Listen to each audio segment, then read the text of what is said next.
My loyal stargazers, rejoice, for Sterdust is back. Ooh, and he's brought home the championship. Oh yes. You see, I won this in a real tournament to decide the world's greatest, nay, only Nintendo fan. And the victor, Sterdust. So, that proves it. Best at Nintendo, better than anyone else. Look, hold it like a champion.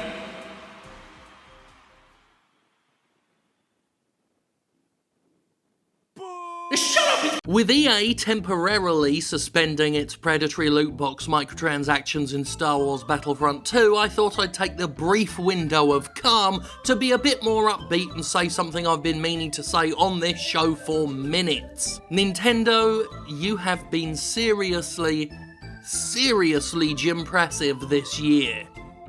I'll be the first to admit that I had low expectations for the Switch. After its stellar announcement trailer, Nintendo quickly disappointed by retreating back to the safety of motion controls, bullshit tech demo games, and an initially sparse amount of software to show for itself, to name but a few of the missteps. And while there is still a literal barn in a literal farmyard filled with criticisms I could chuck at Nintendo, the one thing I can't say is that the Switch hasn't had a phenomenal inaugural year, and that, by and large, the company's been getting it right. First of all, Nintendo did something I've been begging platform holders to do for years. Rather than try and come out the gate with dozens of rushed and unimpressive launch titles, the Switch had a lower, but better paced feed of games released throughout the year. I must especially cop to my own mistakes here, because despite all my aforementioned begging, even I mocked the Switch's admittedly underwhelming launch library. In a rare move for the mainstream industry, however, Nintendo played a longer game, putting out releases at a steady enough pace to ensure the Switch always had something new on the horizon and was always on our minds. With Breath of the Wild, Mario Kart 8 Deluxe, ARMS, Splatoon 2, Mario plus Rabbids Kingdom Battle,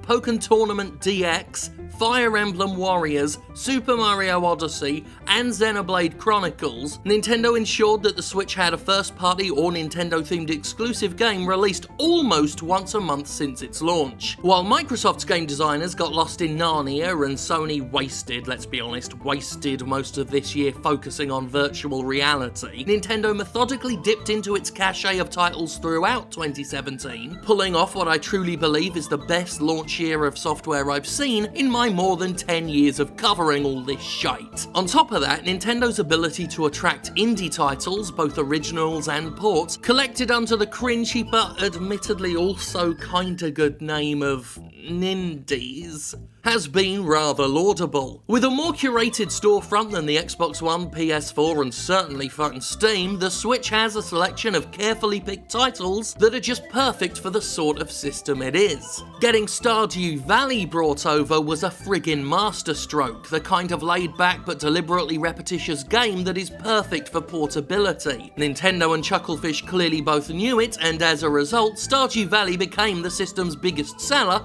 at least until Super Mario Odyssey inevitably stole the crown. I've been reaching out to developers who brought their games to Switch to get their views on the system and their reasoning for coming to Nintendo's platform. One such developer is Image & Form, who brought their critically acclaimed and portable perfect SteamWorld Dig 2 to the Switch. For them, per CEO, and I've only ever seen this written in text, Bojan Sigurgesson, the decision was a statement of loyalty and intent. With prior SteamWorld games being pushed liberally by Nintendo on the 3DS, the platform holder's fans already held Image & Form in high regard, and the results were obvious. I've been told that the Switch version of SteamWorld Dig 2 sold many times stronger than the Steam version, and many, many times stronger than on PS4 and Vita. One of the most fascinating fascinating things Brienne had to say was that unlike the abandoned Wii U and shovelware-riddled Wii, developers and publishers who previously shunned Nintendo's consoles were now clamouring to get on board. I don't think Nintendo are pushing harder now for strong indie titles than before. There have been good indie titles on earlier systems as well, Sigurgesson told me. I'm so sorry if I've butchered your name. The difference is they're now getting prominent titles from smaller devs that have previously shunned their hardware without having to try very hard. Many devs and publishers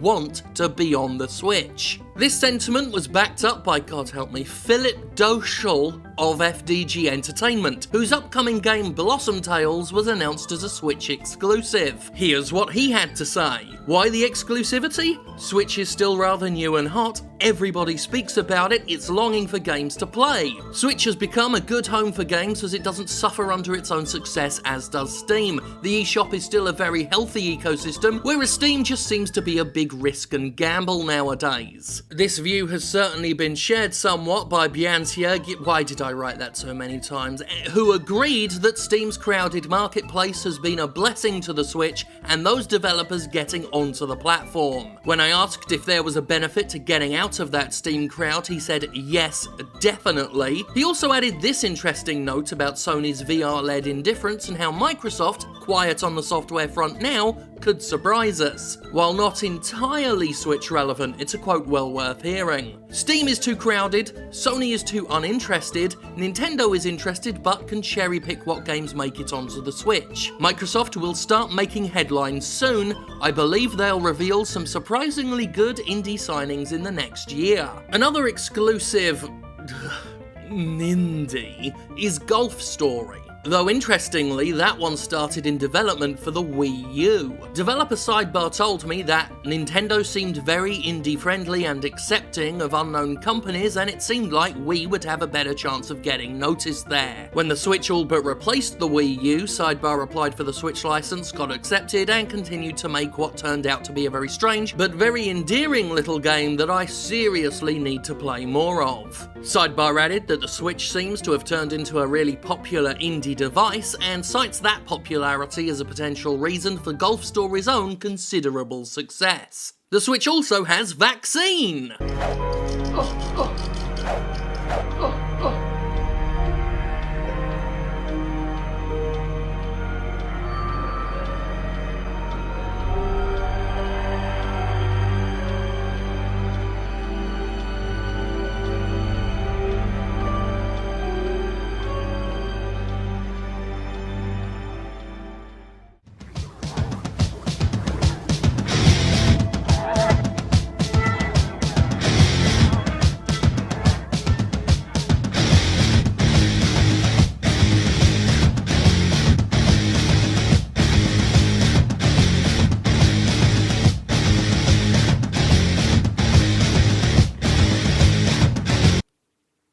Well, nobody's perfect. In any case, the Switch itself has undoubtedly succeeded where it's gonna matter most to Nintendo, and that's sales, by not marketing it as a confusing mess like it did with the Wii U, despite their inability to do away with Waggle. Nintendo has witnessed the system become a huge hit and the best-selling console in both September and October. Interestingly, it's come out that the majority of Switch users are utilising it as a home and handheld hybrid system as originally advertised, with 20% of users playing only in docked mode, 30% in handheld mode, and 50% alternating the two styles. As one of the 50%, it's surprising news but firm proof that someone finally made a popular and widely supported bridge between higher fidelity console gaming and portability. See, Sony? It wasn't that hard, just took some fucking effort on the part of the platform holder. Poor Vita.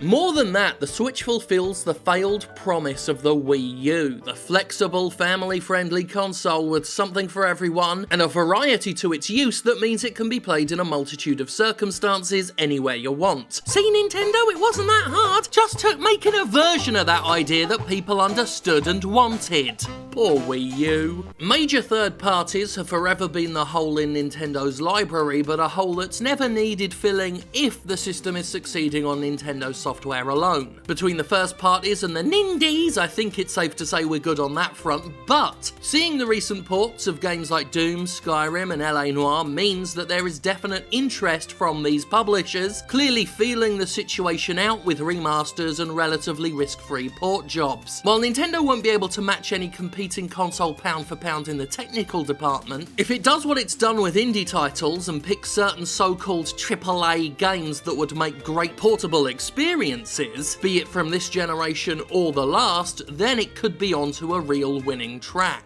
Skyrim is going to be a fantastic test for this. Bethesda's early support for the system was a good sign to begin with, given its previous distance from Nintendo, and if Skyrim sells as hotly as I reckon it will, the Switch's year ahead is going to be as secure as holy hell. Seriously though, Skyrim really is the bloody cockroach of video games. It won't die, people, it just won't die! And hey, if AAA companies do end up giving the Switch a wide berth, you know what? Good.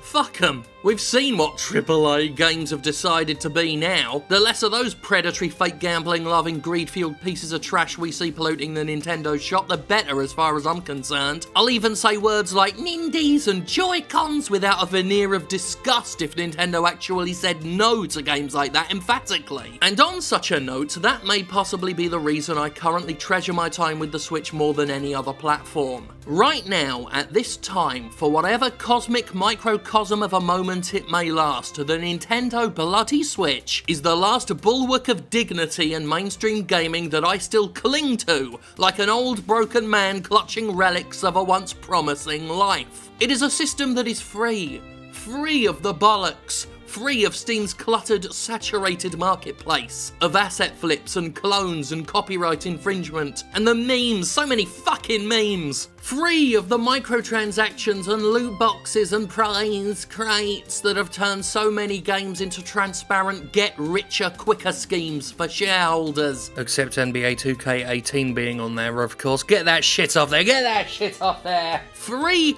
of excuses, because there is no fucking excuse for the rest of this feckless fuckhole of an industry when Super Mario Odyssey exists to set the standard. Now, all that said, fuck Nintendo, the grasping little shits who will try to monetize this video and still fuck plenty of things up outside of all the nice stuff I've just said. Also, Breath of the Wild deserves a 7 out of 10, Star Fox Zero still sucks, Mario Kart 7 was mediocre at best. Did I miss anything? Anything at all? Oh yeah, don't get me started on Kid Icarus. Another masterpiece. Thank you. Now, before we close off, Sterdust is here to say that he's more than a one-trick pony. I didn't spend as much money as I did on this much spandex to be a cameo appearance. Oh no, I'm aiming for the Sters.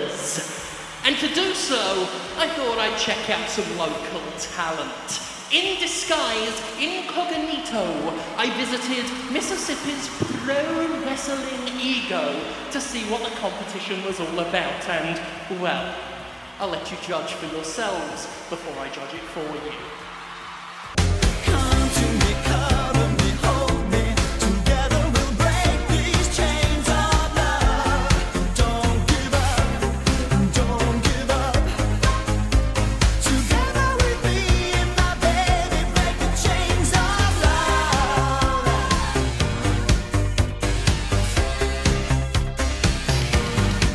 Do you remember once upon a time when there were open doors, an invitation to the world?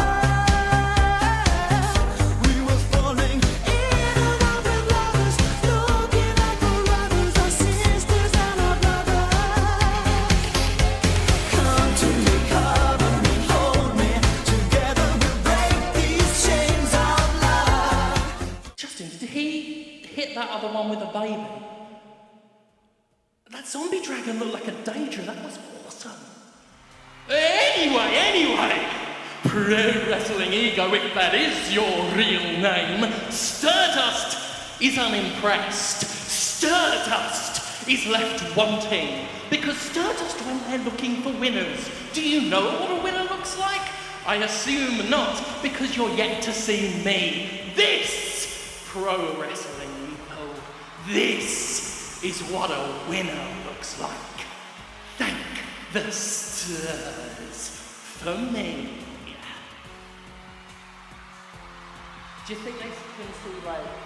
I mean, there is another nipple here. It's just the camera's only showing the one. It's another one.